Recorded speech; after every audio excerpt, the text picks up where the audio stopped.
This is the Pipe Gas Subcommittee meeting number 210. And the date today is the 4th of December 2025. Good morning to you and the members of the public that have joined through various social media platforms, as well as the members of the management at NERSA. My name is Nomfundo Maseti. I am the member primarily responsible for gas at NERSA, and I'm going to chair today's meeting. With me today, I'm joined by the members of the energy regulator that assist in taking decisions for this subcommittee. I will start by introducing the chairperson of the energy regulator, who is also the member of the Pipe Gas Subcommittee, Mr. Thembani Pukula. Mr. Pukula, would you like to greet so that they can recognize your voice? Thank you. Thank you, Ms. Maseti. Good morning, everyone. Thank you, Chairperson. Thank you very much. Next, I would like to introduce Advocate Nomalanga Sithole, who is the CEO at NERSA and the member of the Pipe Gas Subcommittee. Advocate Sithole. Good morning, Chairperson, members, and everyone who has joined us for this meeting this morning. Thank you. Thank you very much. Next, I would like to introduce Madam Precious Sibia, who is the member of the Energy Regulator, the chairperson of the Energy Regulator Audit and Risk Committee, and the member of the Pipe Gas Subcommittee. Madam Sibia. Good morning, Chair. Good morning to members of the committee, NERSA team, and also to everyone joining us on a public platform. Thank you. Thank you very much, members. Members, we are on the adoption of the agenda. We've got the proposed agenda as it was published. I would like to see by show of hands, members, that you are in support of the proposed agenda for today. Thank you, Advocate Sithole. Thank you, Mr. Pukula. Thank you, Madam Sibia. I also support. Thank you very much, members. Members, if you can just remember to complete the forms for declaration of interest, they have been uploaded. If you can kindly submit them to Mr. Eliezer Dlamini. But if members have any declarations that they would like to make by exception, members, you can raise your hand at this point. There's no hand, therefore there's no verbal declaration, Mr. Dlamini. With that, we then proceed to the consideration of the reports for approval today, starting with item number 5, which is the third-party access to gas infrastructure. Recommended amendments to the third-party access provisions of the pipe gas regulations. Please go ahead and introduce the matter. Thank you, Chair. Good morning, Chair, members and colleagues and members of the public. Chair, this is the submission on the recommended amendments to the third-party access provisions of the pipe gas regulations. Chair, gas markets are characterized by the presence of natural monopolies, particularly in infrastructure markets. This infrastructure is often regarded as essential facilities that cannot be easily duplicated and which are necessary for third parties to transport and supply gas to their customers. Therefore, these infrastructure markets should be regulated to ensure that the natural monopolies operating within them do not abuse their market power. One of the ways to do so is to enforce third-party access to the essential facilities owned and operated by them. In recognition of this, the Gas Act currently makes third-party access to transmission, storage and interconnection facilities mandatory. However, there are gaps in these third-party access provisions because they do not extend to distribution and LNG facilities. In recognition of these gaps, the Gas Amendment Bill seeks to extend the current mandatory third-party access provisions to distribution and LNG infrastructure as well. However, once the bill is promulgated, the third-party access provisions contained in the regulations would similarly need to be amended so that they extend to the distribution and LNG infrastructure as well. Chair, in addition to this, NERSA's 2023 report on the inquiry to identify measures to improve competition, promote investment and facilitate security of supply in the gas industry highlighted the need to further amend the regulations to strengthen NERSA's ability to enforce third-party access by enabling it to more effectively prevent practices such as withholding or hoarding capacity. In consideration of this, NERSA has therefore identified the need to approach the Department of Electricity and Energy to recommend that the third-party access provisions in the regulations be amended by, firstly, extending the third-party access provisions in the regulations to include distribution and LNG facilities as well. Secondly, by amending the regulations to give NERSA the mandate to proactively enforce third-party access by enabling it to make a determination on uncommitted capacity in gas facilities and the allocation thereof to third parties, not only upon receipt of a complaint, but also based on findings of an inquiry or investigation initiated by NERSA. Finally, by including a clause in the regulations that would make NERSA's Uniform Network Code guidelines for third-party access to gas facilities enforceable. NERSA's specific proposed changes to the wording of the regulations and the reasons for these suggested changes are detailed in Table 1, as included in Annex A attached to this submission. Chair, we are of the view that the amendment of the regulations as proposed in this submission will enable competition, transformation, investment and growth within the pipe gas industry, thus ultimately enabling the achievement of the objects of the Gas Act. Chair, it is further important to note that once the Gas Amendment Bill is promulgated and in line with the provisions of this bill, NERSA intends to amend its rules to make provision for the exemption of third-party access to LNG facilities under certain circumstances and based on NERSA's assessment of predetermined criteria. This is to ensure that third-party access provisions do not negatively affect investments in LNG facilities and therefore negatively affecting security of supply. Chair, it is therefore recommended that the Pipe Gas Subcommittee approve NERSA's report on third-party access to gas infrastructure and the recommended amendments to the third-party access provisions of the pipe gas regulations attached hereto as Annex A, and that the submission of NERSA's report to the Department of Electricity and Energy for consideration. Thank you, Chair. Thank you very much, Mr. du Plessis, for that comprehensive but very clear introduction of the submission. Members, the submission is before you. This is the initiative by NERSA in anticipation of the Gas Amendment Bill. Any comments, members? Any maybe suggestions or improvements? Madam Smith?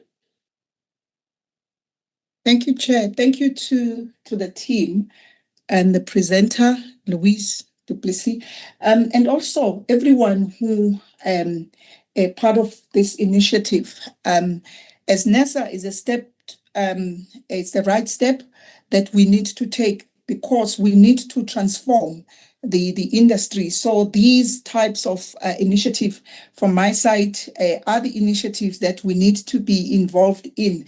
And also the issue of where there will be some exemptions so that we can allow people to participate in the industry, because the monopolies, whether natural or unnatural, they shouldn't be allowed to continue. So for me, that is a step on the right direction. But I just wanted to raise a comment on the issue of the infrastructure. Requires a lot of investment and funding. How do we engage the funders when this market is being opened or transformed? So where are the funders engaged in this? Because they need to also be part of this initiative, because we can put this forward, but if only one or two of those monopolies are the only ones with funding, it might take us one step back also. So I wanted to know that part, to say how do we engage also the funders so that they can be participate in these initiatives. Thank you, Chair. Thank you very much, Madam Smith. Ms. du Plessis? Thank you, Chairperson. I will ask Mr. Nimali to assist on this one. However, the pipe gas regulations themselves will be published by the DMRE or the DEE once they are accepted on their side. They will be published or gazetted for public comment. That is the first thing. The second thing is NERSA engages investors from time to time as part of our stakeholder consultation programs. So our door is always open for investors to engage with them. However, I will also ask Mr. Nimalo to come in on this one if he maybe has anything to add. Thank you. Indeed, thank you, Louise, and good morning, members and colleagues. Chairperson, I think it's important just to stress that we have been in contact with the funders, and there are specific funders, and we cannot perhaps mention names here, but there are certain banks that are quite in the forefront with regard to funding gas projects. But the aim of these amendments is to basically now correct the situation that is currently prevailing in terms of the current framework that is limited and does not provide for third-party access to certain facilities. So that's what we're correcting. And once that is corrected, I think those funders that are currently available within the market to fund gas projects will then come into place to basically, fund any person that wants to then participate, taking advantage of the third-party access or uncommitted capacity that is available in any of this infrastructure. So there are funders, Ms. Sibia, that are available within the gas market. And once the amendments have been completed, those funders, we are sure will be ready and willing to basically assist any third parties that want to take advantage of this opportunity to basically get into the gas market. Thank you, Chairperson. Thank you very much. I think the funders are also going to be, that point by Madam Sibia is very important, so that if we want to facilitate investment, we also need to understand what is it that they are looking for from the regulator. What are some of the regulatory measures that will give them comfort to come forward and fund projects, so that they are certain, there's regulatory certainty that they need. We need to understand what is that regulatory certainty that they need. I think that is the whole point from Madam Sibia. Some of those that came to NERSA are potential investors and not some of the funders, because there's a whole lot of issues about the funders. One of them actually is on the third-party access, especially when it comes to the FSRU. So there, the Gas Act, in terms of the regulations, seems to suggest exemption when it comes to that, because it is sort of quite expensive in a way for a short period of time. But it can be expanded. So it's important as to how do we then deal with third-party access in the mobile facilities, such as the floating LNG or floating and regasification or storage and regasification unit. So that is quite important. But also in terms of the fixed regasification terminal, the issue of third-party access comes up all the time, not only here, and that is because of the anchor customer that must always have priority to the capacity that has been built. So that becomes quite important. Otherwise, they would not just fund such a big project without making sure that there is a certain percentage that is going to be that they are going to recover their money from the anchor customers for that facility. So that becomes important, but that does not mean that there would not be a capacity that could be available for the market.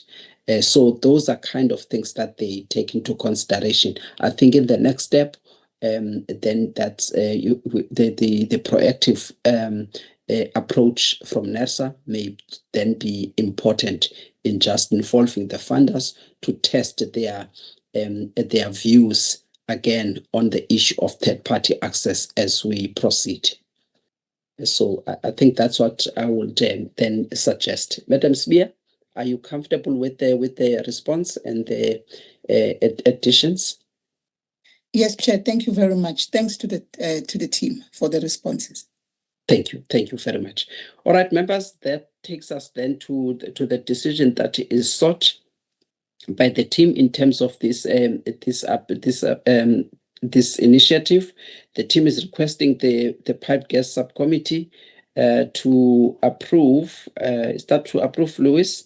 Trying to get to the right paragraph. Chairperson, yes, it is to approve in terms of our delegation matrix. It's on paragraph 14. Okay. All right. The pipe gas subcommittee is then requested to approve this the amendments to the third-party access provisions of the pipe gas regulations, and they are attached here as Annexure A. Yeah, okay. I don't know if the energy regulator will not note this and also take into account the fact that this will have to be submitted to the department, and as we know, it has to be the chairperson that then writes to the minister for the regulations. So maybe I don't know whether we can do it in this committee or we want it to be noted by the energy regulator, Mr. Chokwe, just on that one, for process purposes. Should it be done by this committee where we then add that recommendation that this be submitted to the minister by the chairperson of the ER? Is it something that can be done at the ER where we can ask the ER to note this and then also to recommend that the chairperson then submit to the minister? Mr. Chok. Chairperson, thanks. I think it can be done by the committee, but I think lately we have been saying, as we have said, as the ER has said, that so much work has to come from this committee. But if this committee feels comfortable, it can just actually escalate to the ER. But it might not be a challenge if this committee does it, Chairperson. Thanks. Okay. No, then that's fine. Members of the committee, if you support that this committee then add the request for the chairperson of the ER to then submit the proposed amendments to the minister. Are members comfortable with that? By show of hands, members. Thank you, Madam Spear. Thank you, Advocate Sitole. Thank you, Mr. Pukula. Thank you very much. So we take that as an additional recommendations to this committee. So the members have agreed. And then the second decision is that the committee is requested to approve NERSA's report on third-party access to gas infrastructure based on or in terms of the recommended amendments to the third-party access provisions of the pipe gas regulations as contained in Annexure A, and then the submission of the NERSA's report to third-party access to gas infrastructure, recommended provisions of the gas regulations to the DE. This one we already changed it because it has to be the chairperson of the energy regulator submitting to the minister, because the minister is the one that has the mandate. So it must go there. The members have already voted on that. Members, if you can just show by raising your hands on the first recommendation for approval of these. Thank you, Mr. Pukula. Thank you, Madam Spear. I also support Advocate Sitole. Thank you very much. Thank you, members. Members, we step off this agenda item. We are on item number 6 of the agenda, the application for the registration of biogas production activities by Heineken Beverages South Africa in the Vereeniging area of the Midvaal local municipality. Please take the committee through this submission. Thank you, Chair. Good morning, Chairperson, members, colleagues, and members of the public.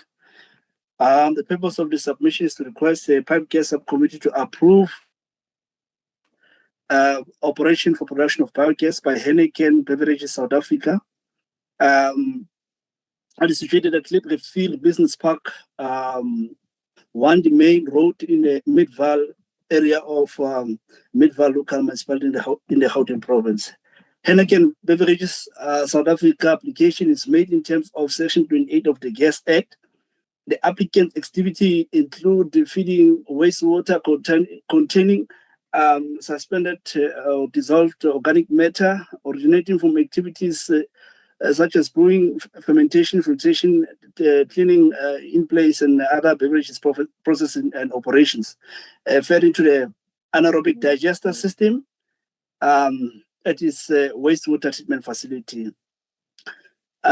Within the digester, organic compounds undergo anaerobic digestion, which is the biological process in which microorganisms break down the organic waste in the absence of oxygen.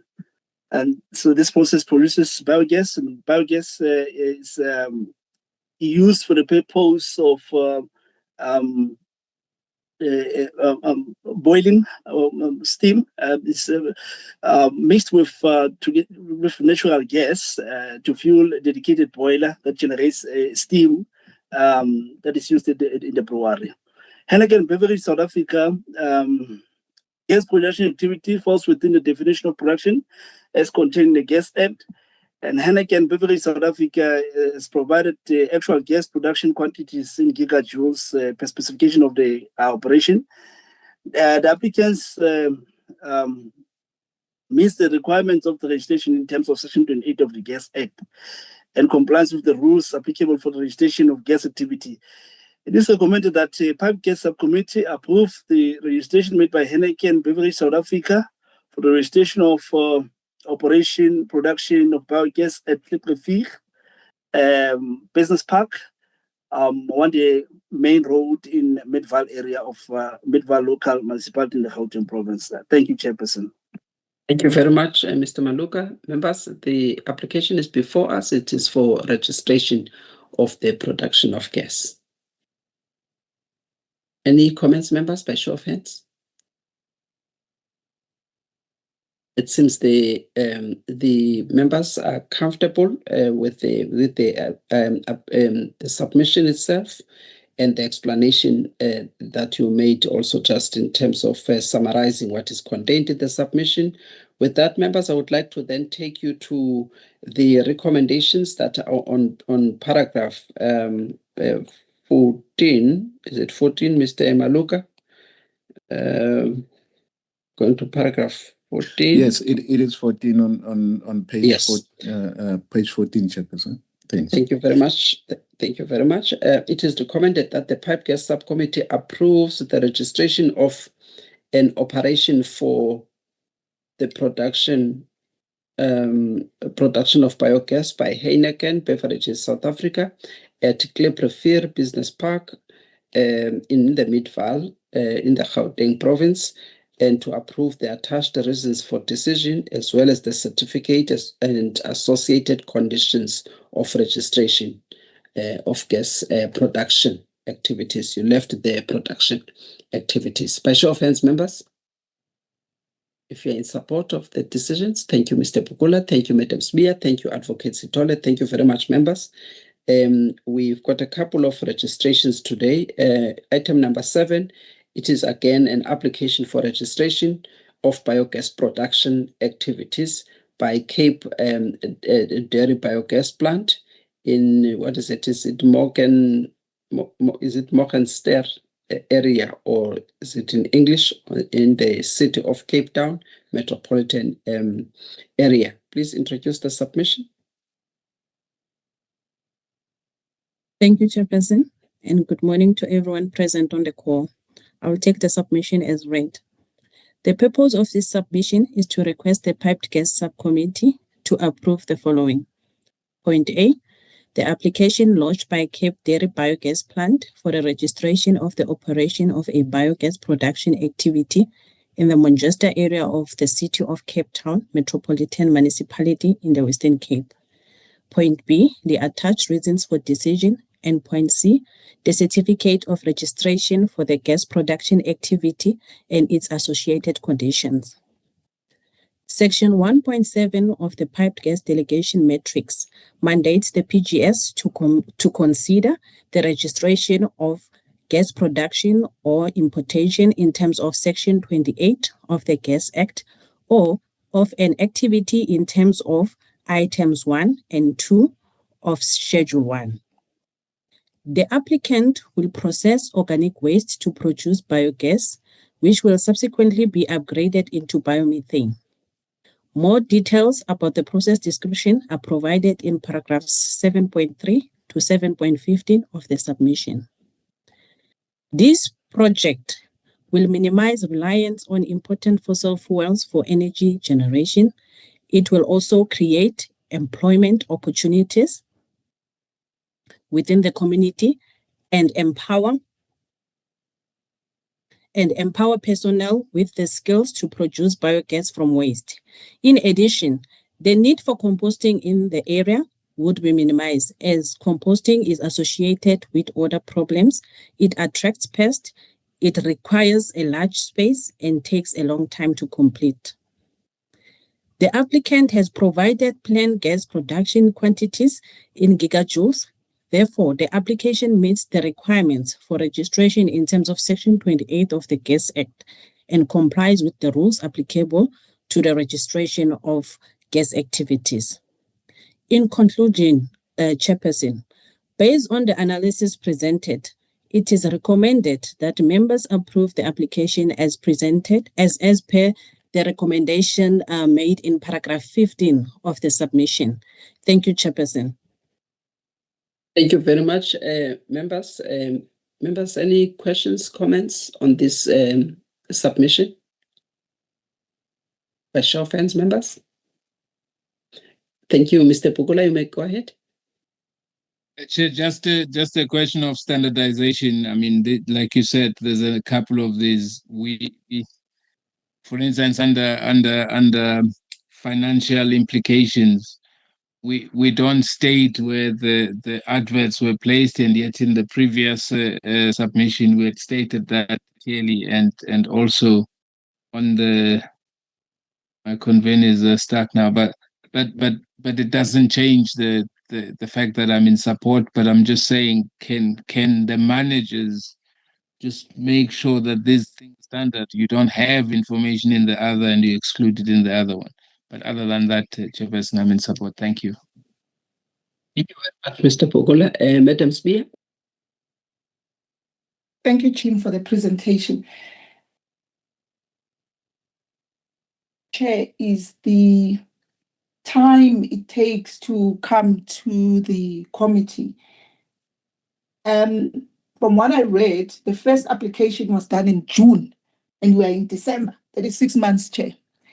I do understand that from the report here that it looks like the application was incomplete when it was submitted in June, because only in September was the outstanding information submitted. Then there are legislation, advertising times, etc. But I think from a process perspective, 6 months to me looks very long. There needs to be a way where, obviously, the legislation ones, we cannot do anything about them. But from the beginning, the submission of incomplete applications and taking 3 months for them to actually rectify that, that is where my concern is, because anyone who looks at it out there will think we are ineffective. We need to be efficient in our processes. And then the second one is, there's a name here. I'm not going to mention it because it might not be okay to mention it. It sounds like that name of an SOE. Is it just the same name, or are they the effectively owning shares in this company? As the structure is stated on one of the pages, I think 6.1, on point 6.1. So, and it's 51% shareholding when you look at adding the 24.5 of both those two. I think they are two separate entities, but the name is the same. I just wanted to confirm that. Thank you, Chair. Thank you very much, Madam Spear. May you please respond to the questions from the members, please? Chairperson, let me maybe start quickly by maybe just starting with Mr. Pukula's input. Yes, Mr. Pukula, I think we'll try and standardize this going forward so that the one submission basically is similar to the one in terms of the content. So we'll do that as an enhancement.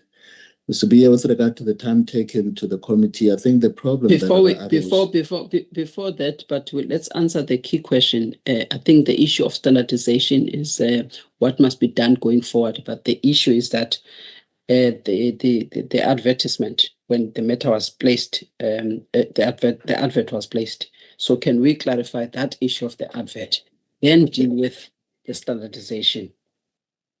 Yes, Chairperson, the application was advertised. It was in the build, and I think we can just indicate that the standard process is that the practice is to advertise this. It's most of the time in the build or the local newspaper that is circulating within the area where the operation is going to be carried out. Chairperson. Maybe then proceeding to the other issue that were raised by Ms. Sabia in relation to the time taken. Yes, Ms. Sabia, it related to the fact that there was information that was outstanding, and we had requested that information. It just took the applicant some time to provide that information. I think what we're trying to do now going forward to correct some of this in terms of just ensuring that the timelines can be met much more quicker is to basically take these applicants through pre-application meetings where we can take them through the regulatory requirements so that they understand exactly the type of information that they're required to provide in terms of the NESA legislation going forward, so that we can minimize instances where these applications are submitted without adequate information. Then the second issue that Ms. B was raising is with regard to the name. That SOE. Just hold on, Mr. Ngumalo. Okay. We'll come to that part of the SOE. Let me take Mr. Pukula's hand. Mr. Pukula.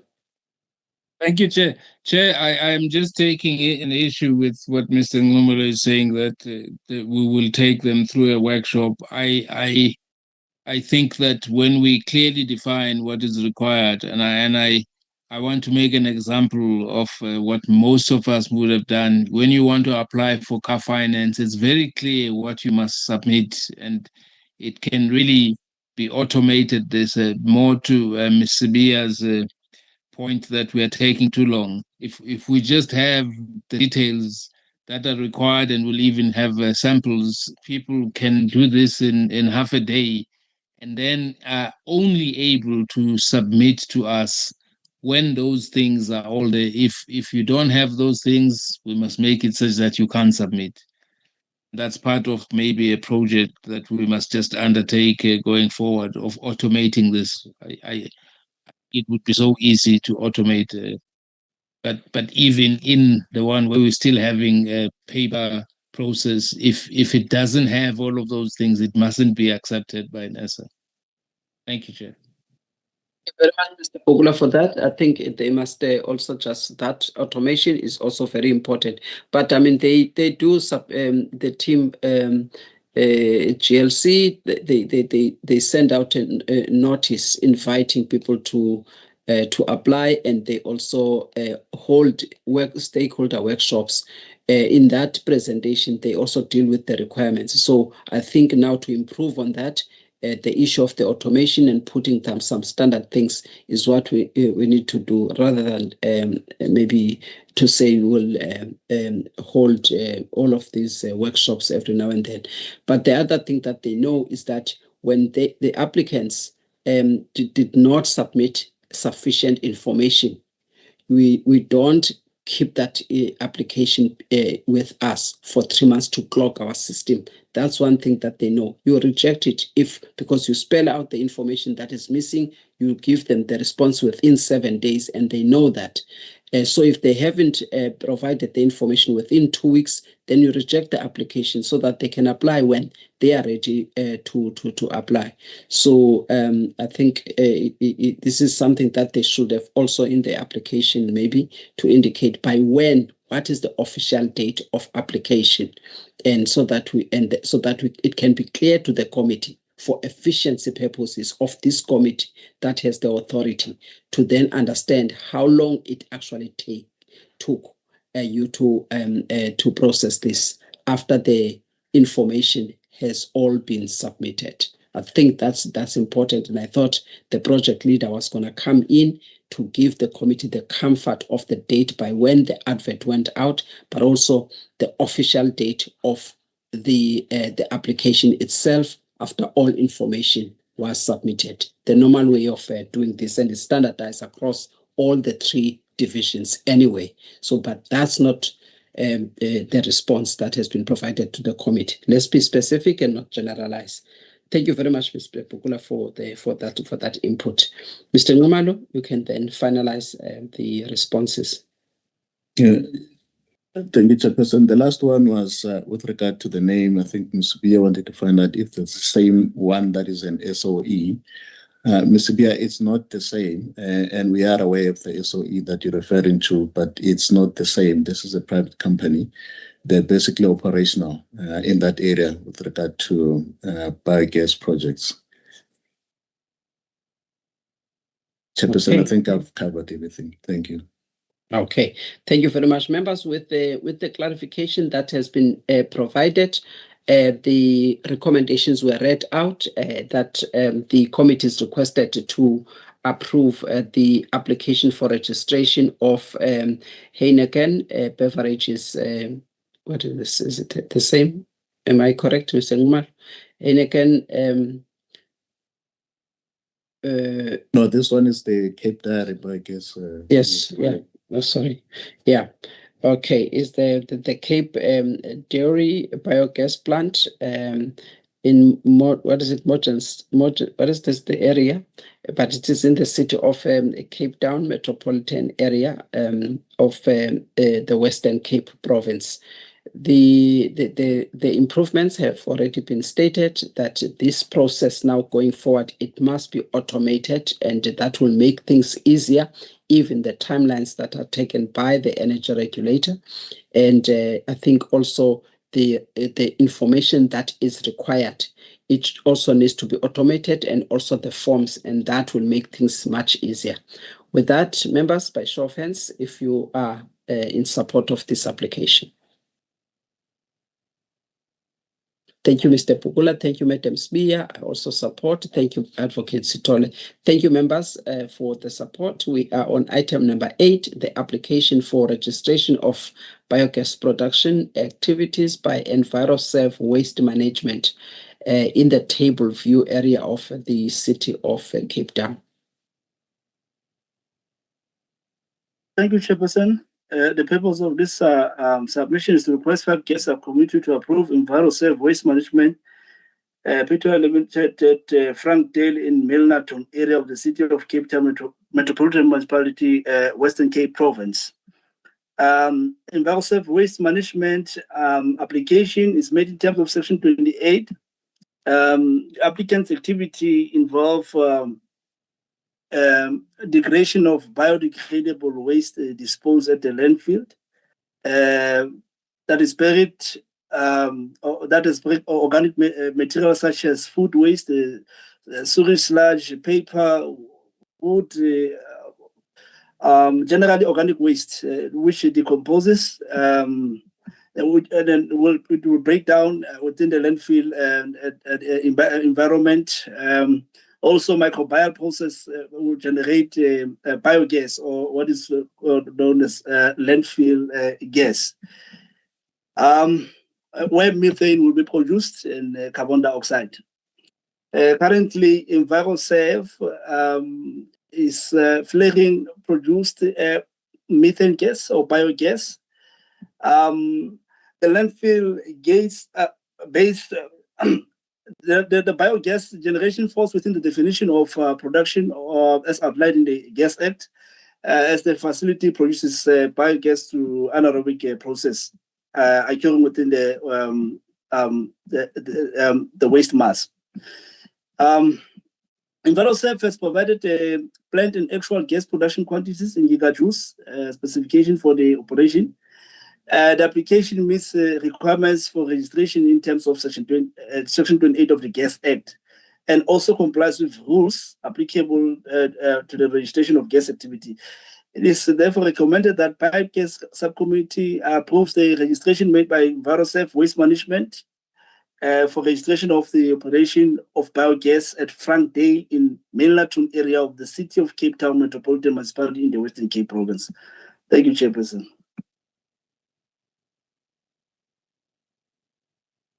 Thank you very much, Mr. Maluka. Just on point, members, I probably have missed this. Mr. Numalo, if you can just attend to paragraph 4.7, C and D are not supposed to be registered. We register only the operation of production. So it's the operation of production of gas, and then also the operation of the importation of gas or the importation of gas.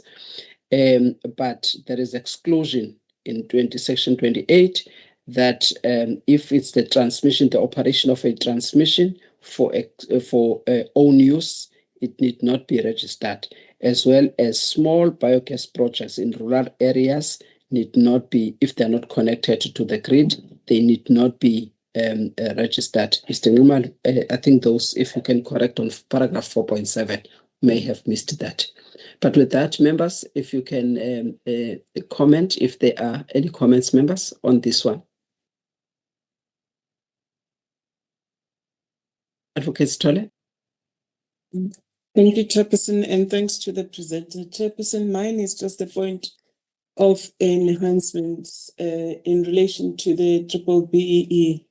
On 6.14, we are stating what's the level of the company, and also we are giving out the shareholding kind of structure on 6.2. However, the triple BEE certificate, it's not attached as the team normally does in some of the submissions in the past. I thought that they would maybe enhance the submission by really attaching it, because that certificate, it actually shows the management of the company, as opposed to what's in 6.2, which is just the shareholding of the company. Chair, if that can be done, I think it will help us in terms of having a comprehensive view of an application. I do support the submission, though, Chairperson. Thank you. Thank you very much, Advocate Setole. Mr. Ngumalo, if that then can be put in, hoping that you will also just maintain a confidentiality to the extent that the ownership and the shareholding is not supposed to be, in the public domain. Let's just keep that in mind in terms of the CIPC on this one. But I think also that point is important in terms of section 28, so that they are clear on the ownership with regards to the ownership, because these facilities they pertain to the ownership of the activities themselves. So just deal with 4.7, just to confirm on 4.7.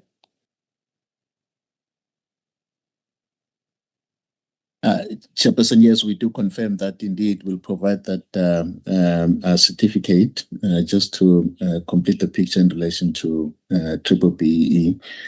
And I think we'll just reweight that paragraph as well, just to make sure that it's in line with what the members have recommended. Okay, thank you very much for that. Members, by show of hands, if you are in support of the recommendations that were read out, which is the approval of the production of gas, operation of the production of gas. Thank you. Thank you, Advocate Setole. Thank you, Mr. Pugula. Thank you, Madam Spear. I also support. Thank you very much, members. Members, we now move on to the next application, or this is the next application. This one, it comes from, is an application for the operation of production activity, gas production activities by Biomass Center of Excellence in Somerset West. Please introduce the submission. Thank you, Chair. The purpose of the submission, again, is a request to Pipe Gas Subcommittee to approve Biomass Center of Excellence application at the Eindracht Farm, located in Steenras Road in Helderview area of the city of Cape Town, Metropolitan Municipality in the Western Cape Province. Biomass Center of Excellence also applied, application is made in terms of Section 28 of the Gas Act. The applicant activity includes feeding different organic feeds into the anaerobic digester. These compounds undergo anaerobic digestion and biological process, in which microorganisms also break material in the absence of oxygen, as a result producing biogas. Produced biogas will be utilized for demonstration purpose across a range of commercial and industrial applications, including bakeries, restaurants, hostels, and just to mention a few, or intensive business operation. Biomass Center of Excellence has provided the plant gas and actual productions quantities in gigajoules per gas specification for operation. The application meets the requirements of registration in terms of Section 28 of the Gas Act and also complies with rules applicable for registration of gas activity.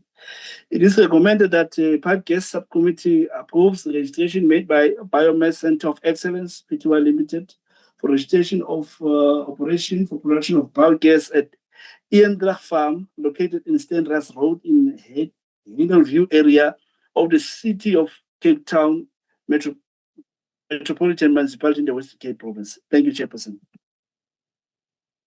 Thank you, Mr. Maluka. Members, any questions of clarity, some enhancements in terms of this application by show of hands, members? If no questions, members, I think the recommendations have already been read out by Mr. Maluka. They are on paragraph 14 of this submission. By show of hands, members, if you are in support of the approval of this application. Thank you, Mr. Bukula.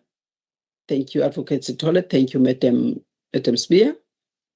Happy to support, Madam Spear. Thank you very much. I also support. Thank you, members. We are done with item number 9. We are now on item number 10 of the agenda, the report on developments in new gas sources in South Africa and the neighboring countries for the month of, or for the quarter August to November 2025. Please take the members through this submission. Thank you, Chair. Thank you, Chair. I will take the report as read. Chair, the issue of the pending gas supply shortage continues to feature prominently in the mainstream media. Members will recall that the initial projections for the gas shortage, which is now popularly known as the gas cliff, was first expected in early 2026. This was later revised to June 2028. While Sasol maintains that the revised dates reflect upstream changes, it notably align with their bridging plan to expand the supply of methane-rich gas inland as a replacement for the natural gas. Sasol has confirmed that the technical and the commercial feasibility of supplying this gas from Secunda for the period July 2028 to June 2030. They are currently consulting customers on volumes and technical requirements to ensure compatibility, and they are also engaging with NESA regarding the pricing of this gas. Regarding the infrastructure project expected to come on stream in the medium term, the Zululand Energy Terminal at Richards Bay has moved deeper into its technical planning phase.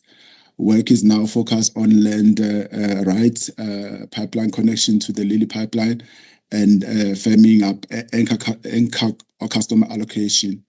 These allocations are the primary input required for the final investment decision, which is expected in 2026. At the port of Ngqura, the Kruger LNG terminal has formally entered its bankable feasibility study. The team is finalizing the berth construction plan and refining capital estimates, which are currently projected at approximately 27 billion rands. They are also negotiating with potential customers to secure the offtake agreement necessary for the final investment decision, which is targeted between 2026 and 2027. Turning to Madola, the pre-construction preparation for the LNG terminal continues. The focus during this reporting period has been on the regional alignment and progressing negotiations with the Mozambicans and the South African customers. The project still targets first gas in the 2027 to 2028 window, subject to an investment decision. On the upstream front, preparation for the first exploration well in Block 3B and 4B are advancing, with Total Energy, which is holding 33% interest, leading the technical studies for the drilling campaign in 2026.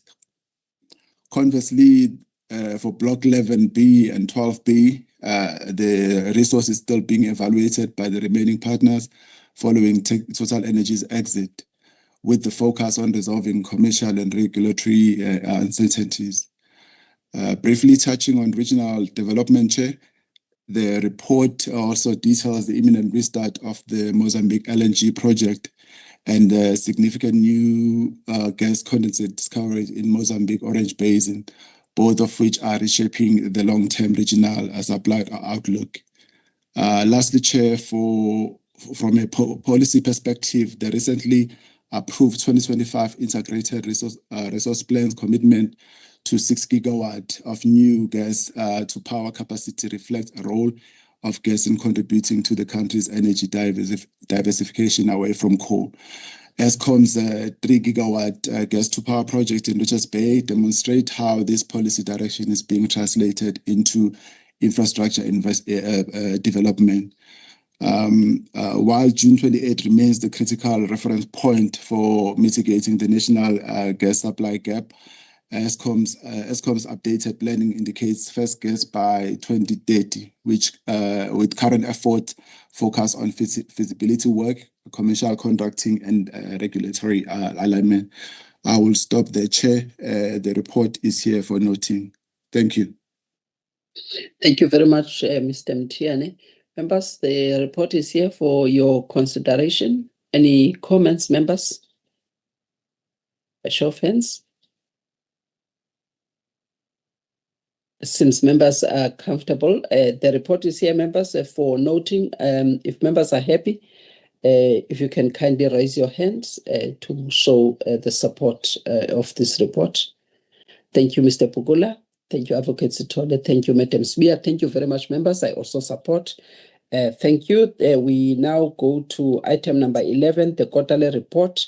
And that quarter is from 1st July 2025 until September 2025. This is on the maximum gas energy price calculations that are done by the gas division, and the energy regulator has put certain features and requested that the FTRM notes these reports, but it must still bring those matters before this committee for noting, but on a quarterly basis.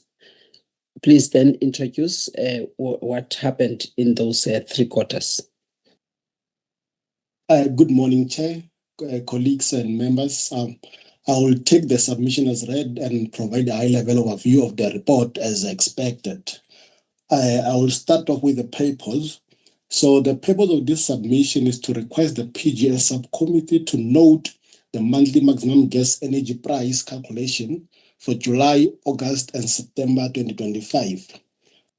Touching briefly on the background, Section 4G of the Gas Act provides that the energy regulator must, as appropriate, regulate prices in terms of Section 21(1)(p) of the Gas Act in the prescribed manner.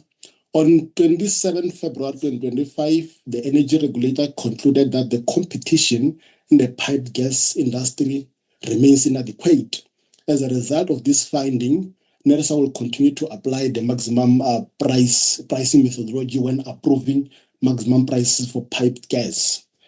Now I'll move on to the purpose of publishing the maximum GE calculation. The publication of the maximum gas energy price aims to ensure alignment and consistency between the maximum GE price calculations submitted by the licensee and those performed by NERSA. Publication of this information enhances the transparency and predictability of the maximum price. Chart 1 shows the impact of fluctuations in LNG prices on South African maximum gas price, benchmarked against both the JKM index and prices derived from the Brent crude oil. The data presented are monthly moving averages based on 12-month rolling data set. Table 1 under paragraph 4.11 compares the gas energy prices for the month of July, August, and September 2025, showing movement on the price of JKM and Brent crude over the same period. I'll now move on to the recommendation. So the recommendation, Chairperson, are found in paragraph 14 of the submission. I thank you. Thank you very much. Okay, so I think it's just important that you mention to the members that the only benchmark that you have used here, and it's actually not even benchmark, it is because these two are included in the methodology, in as much as for pipeline gas that comes from Mozambique, we're using cost plus, but for purposes of LNG, there are only two that are recommended in the methodology, which is that JKM, the Japan Korea marker, which is just the spot price, and it is still very much unstable and very high, but it's not affecting South African prices at the moment. And then also the Brent crude is an indexation for LNG that comes to South Africa, should it come to South Africa. And it seems the Brent crude prices were much sort of lower and quite stable for the period under review. I think those are the only ones that you have considered here. For instance, you did not look at the other parts of the world and the hubs, what's happening in the most competitive hubs, such as the Henry Hub and so forth. So I think this is just important, maybe then to assist members in the future, just so that we can see what's going to happen. It will help if you include those so that we can see how far we are, and also because we're entering the era of LNG, it will also be good. And also, since there's the review of the maximum price and the IPP office is now busy with the gas IPP, so that they are not stuck with these two. Obviously, JKM is completely out because it's a spot price, it's not for contract, but it was good at a particular time to benefit customers, but now it's very much unstable and tight. But the crude oil cannot be the only one that people that want to bring LNG to South Africa are now stuck with crude oil. Hence, then there's that discussion between NERSA and the IPP office and other investors, including the funders themselves, that are raising some of these issues, so that they're not stuck only on crude oil, but they must be able to accommodate other markets by bringing in other indexation, looking at other hubs and so forth.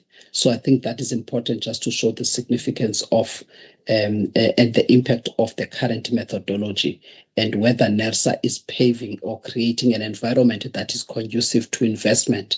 And at the time of the interactions between NERSA and the IPP office and the funders that are interested in the South African market. I think that is very important to point out to the members. With that, members, any questions of clarity, members, or some improvements? And let me take Mr. Pukula.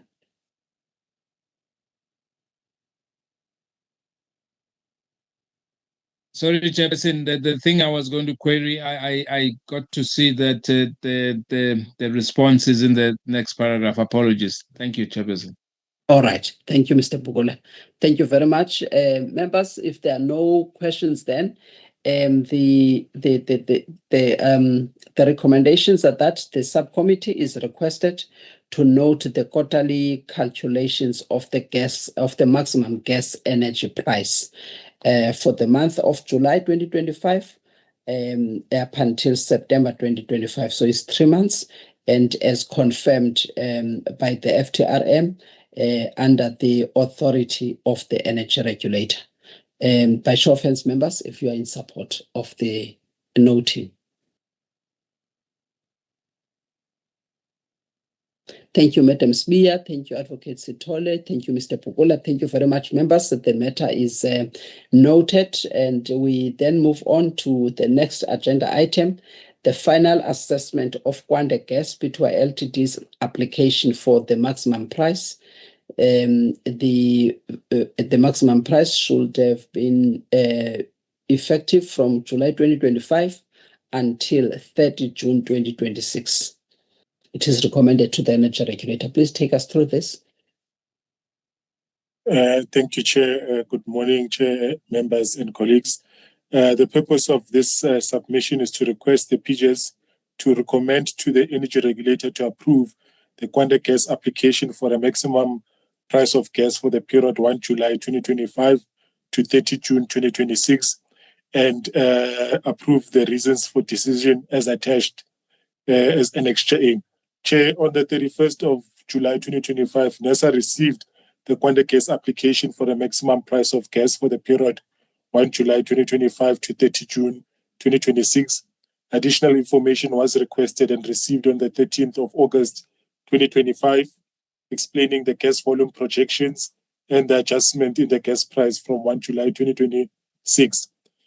Chair, on table 1 on page 3, it shows that Kwande Gas is applying for a maximum price of gas of 143 rand and 54 cents per gigajoule.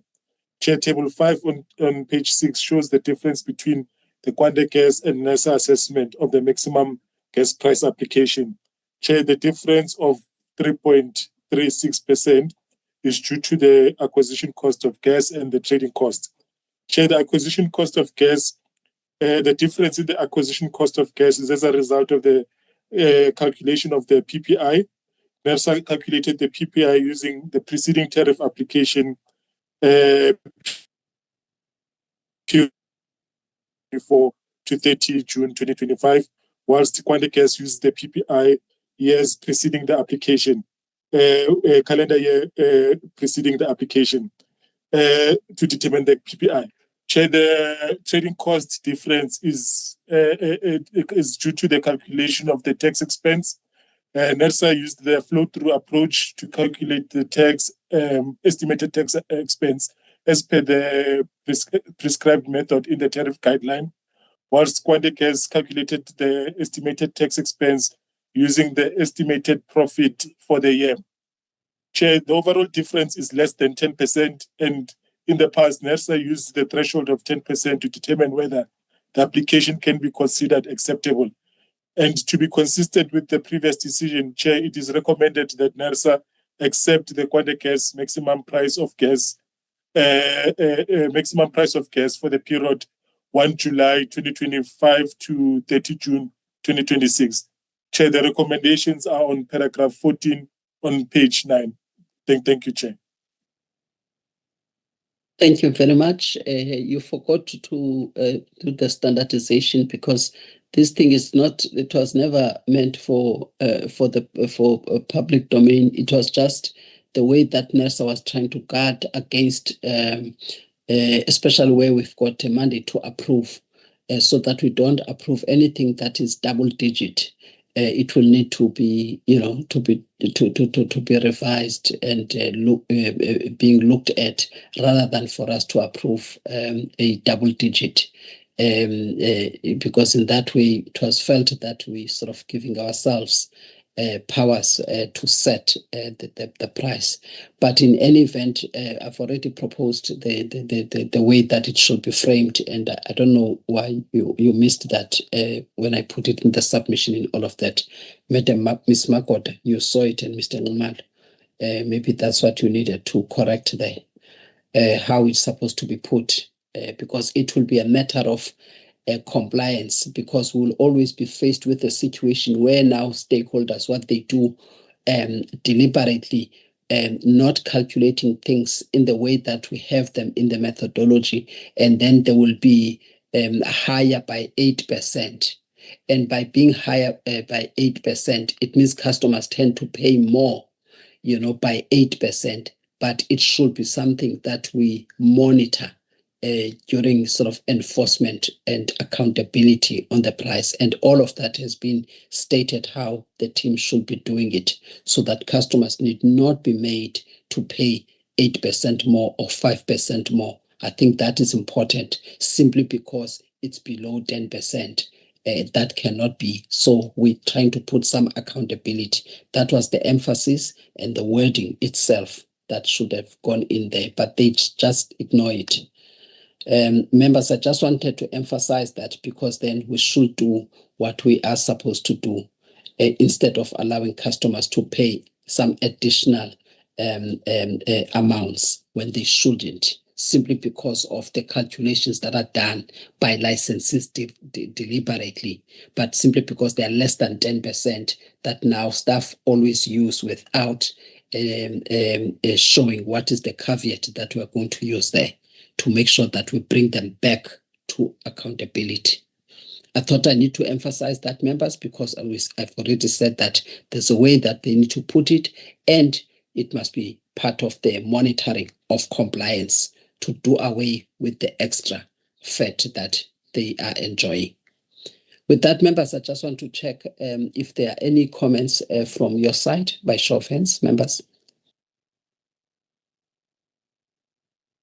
It seems that there are no comments, members, but I think the emphasis is there in terms of the team ensuring through compliance that the extra amount needs to be monitored, and there's a need for accountability on that, and make sure that there is no undue over recovery as a result of these additional amounts that are below 10%. By show of hands, members, if you are in support of the decision that is sought.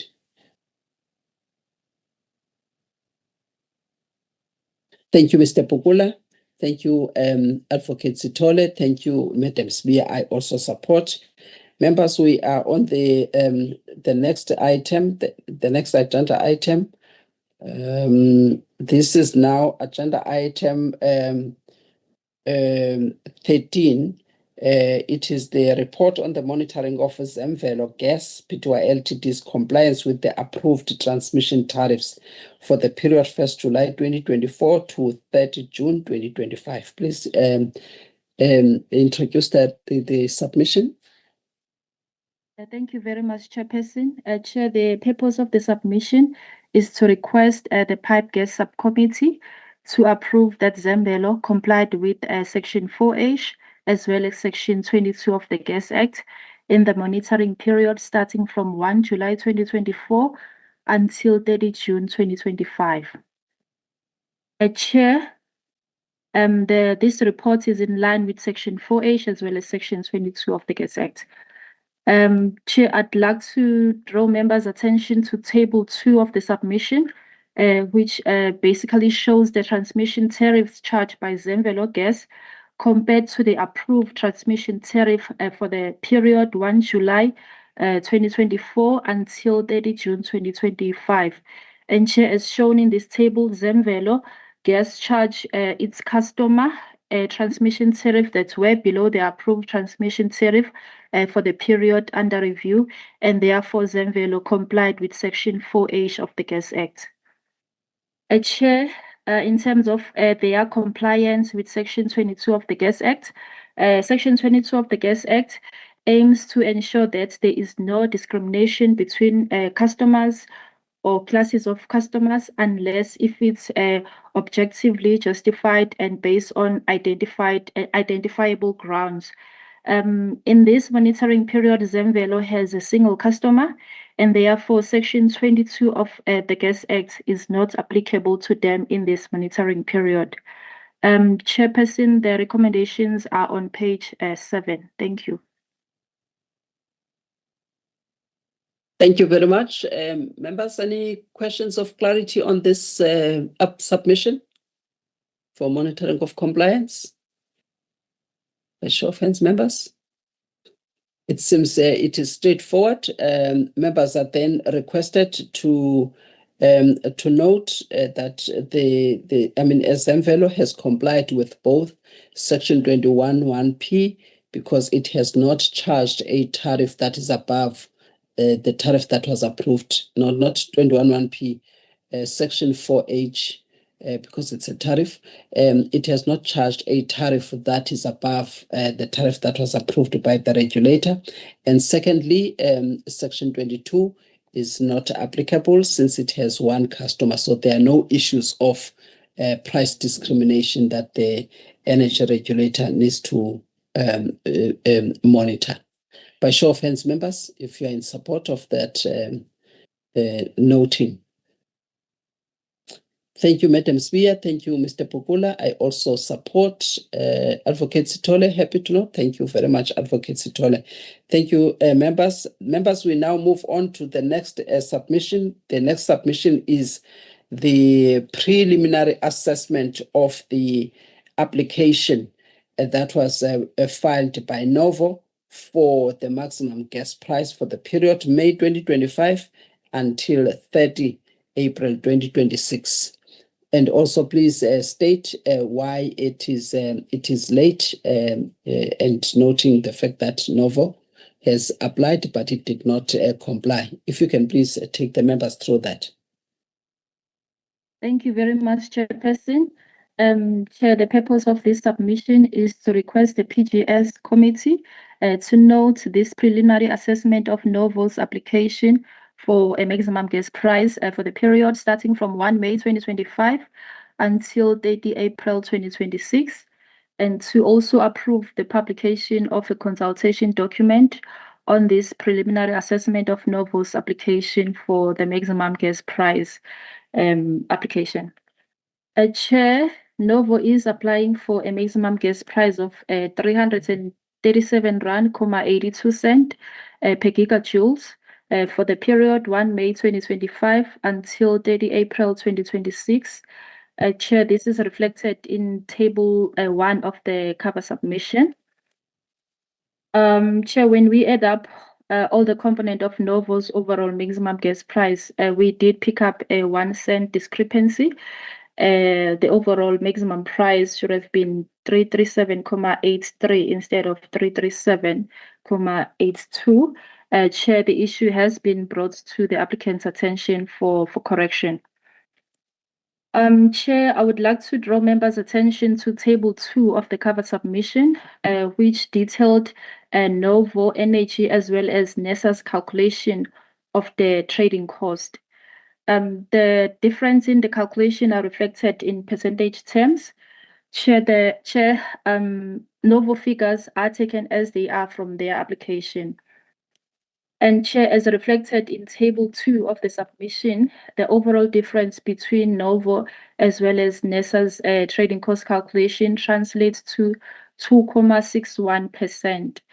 And this difference is due to net working capital, WACC, as well as taxation, and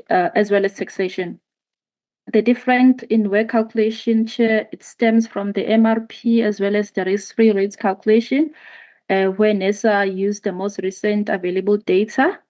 And in addition, NESA resorted to use the previous financial year capital structure instead of the new capital structure that was submitted by Novo in this application without providing more information. We have requested Novo to provide more information regarding to this new capital structure. And in our preliminary assessment, we resorted to the previous capital structure pending more information from the applicant. The difference in net working capital, Chair, is high, and it translates to 22.23%. This difference is due to NESA adhering to the tariff guidelines in its calculation. And according to Novo, the difference is due to NESA adhering to tariff guidelines in its calculation. And Chair, we have requested Novo to provide a breakdown of their networking calculation to establish clearly what's caused this huge difference between our calculation. So that was not included in the application. And lastly, Chair, the difference in the tax calculation also translates to 23.69%, which is a high. The difference emanates from work as well as this discrepancy in the net working capital, and the fact that NESA adhered to the requirement of the tariff guideline in its tax calculation, which is what the licensee was also required to adhere to as well. In addition, another thing that contributed to this difference, Novo used the same method to determine tax expense, but it omitted to calculate the rand value of KD, which then further exacerbated the difference between our calculation. Chair, I'd love to also draw members' attention to Table 3 of this submission, which basically compares Novo as well as NESA's calculation of the overall maximum gas price application. The overall difference translates to 3.59%, which is below the NESA threshold of 10%. And the difference results from a trading cost, which I've explained, as well as a profits component, which resulted in the difference of 8.52% between Novo as well as NESA calculation. Chair, in terms of the profit component, the difference is due to that NESA. We use the latest EBITDA margin of 31.2%. And a preliminary trading cost in our calculation, which was different to the Novo one. Chair, according to Novo, a profits component percentage of 32.68 was used to calculate the profit component. Chair, the recommendations are on page 8. Thank you. Thank you very much, Ms. Mhlongo. Members, any questions of clarity? I think the point that I made earlier, it's also evident here, that very same point, because Novo has been applying for maximum prices. The trading costs have always been calculated in the same way that we've calculated in the previous years. And it is taken from the tariff guidelines, the way that it is when we calculate the tariffs. So it's all things that they have been doing for all the years. So once you start seeing these differences, you worry as to why, what has changed, because nothing has changed. Even the profit component is a simple method that we have put in there.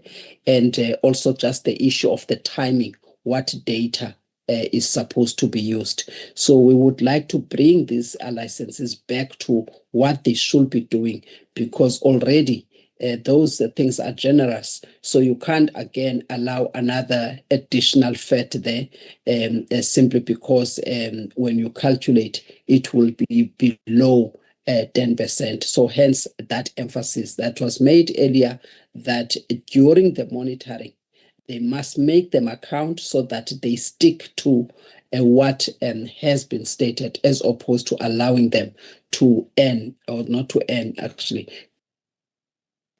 get this other additional amount at the detriment of customers. So that is the whole issue that must be monitored during the monitoring of compliance and accountability. So it has become clearer even on this matter.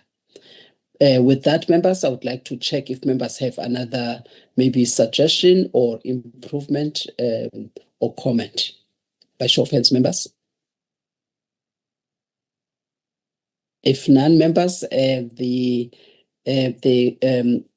recommendations are that the subcommittee is requested to note just a preliminary assessment in terms of the consultation document for the application submitted by Novo, and that is in Annexure A, which is attached here in this covering submission. Then the second decision that is sought today is that the subcommittee is requested to approve the publication of the consultation document on the preliminary assessment.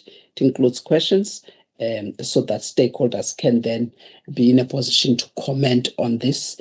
And the confidential information has been blocked out just to protect the sensitive information of Novo. Members, by show of hands, if you are in support of this decision, the period is stated for this application. By show of hands, members, thank you, Advocate Sitole, thank you, Madam Smear, thank you, Mr. Pukula. I also support, thank you very much, members. That was item number 14 of the agenda. We're now dealing with the last item to discuss under the open part of the meeting. This is item number 15, the submission focusing on Sasol Gas's monthly gas volume balance report for the month of October 2025. Please present the submission. Thank you, Chairperson. The purpose of this submission is to request a PGS to know the Sasol Gas volume balance report for the month of October 2025. During the month of October, Sasol Gas imported approximately 12.7 million gigajoules of natural gas to South African market. When reviewing the average natural gas delivered to South Africa between November 2024 and October 2025, as indicated in Table 3 on page 11 of the submission, it shows that it amounts to 13.4 per month, which is just slightly the expected value of 13.6. The average of the natural gas imported,